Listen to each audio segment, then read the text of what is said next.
संधि के अंतर्गत अगली संधि है अयादि संधि। अयादि संधि का सूत्र होता है ईचु अयवायावः, अर्थात ईच को अय, आय, अव और आव हो जाता है। यदि एच प्रत्याहार ए, ओ, ए, औ के बाद कोई भी असमान स्वर आए तो ए को अय, ए को आय, ओ को अव और औ को आव हो जाता है। अयादि संधि में यदि एच प्रत्याहार जिसके अंतर्गत ए, ओ, ए, औ आता है, इसके बाद कोई भी असमान स्वर आए तो ए और असमान स्वर मिलकर अय हो जाएगा, अय और असमान स्वर मिलकर आय हो जाएगा, ओ और असमान स्वर मिलकर अव हो जाएगा और औ और असमान स्वर मिलकर के आव हो जाएगा।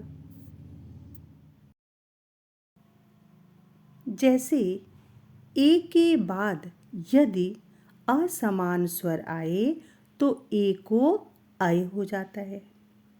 इस उदाहरण में देखिए, ने धन अनम।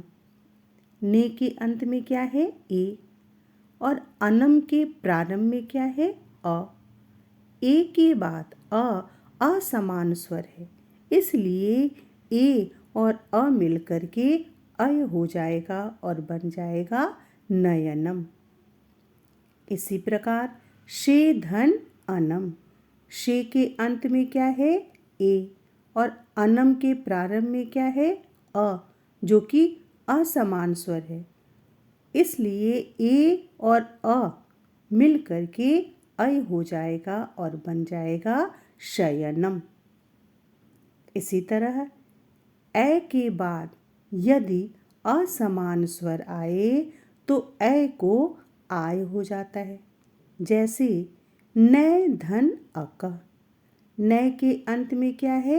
ए और अकह के प्रारंभ में क्या है? अ, जो कि असमान स्वर है, इसलिए ए और अ मिलकर के आय हो जाएगा और बन जाएगा नायक।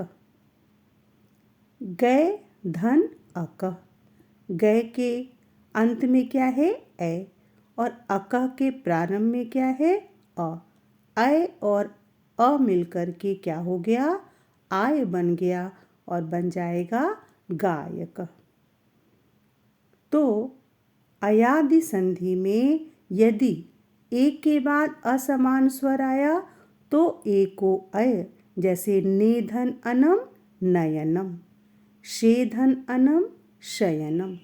और यदि ए के बाद असमान स्वर आया तो ए को आय हो जाएगा, जैसे नय धन अकह नायक, गय धन अकह गायक।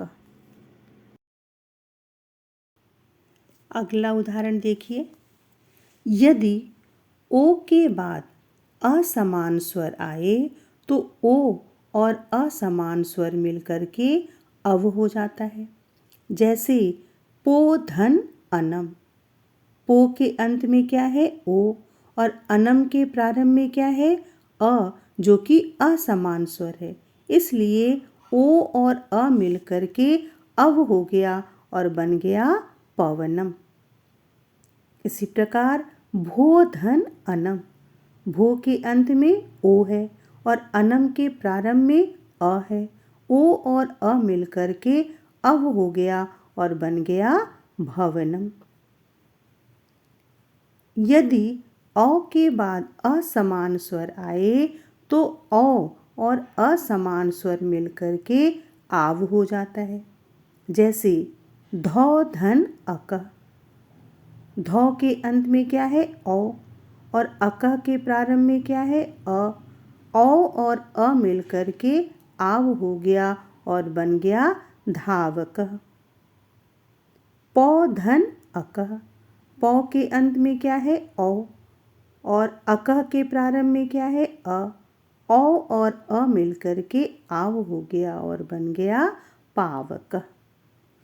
तो इस प्रकार अयाद्य संधि में ए के बाद, ए के बाद, ओ के बाद, औ के बाद यदि असमान स्वर आए तो ए को ऐ को आय, ओ को अव और औ को आव हो जाता है।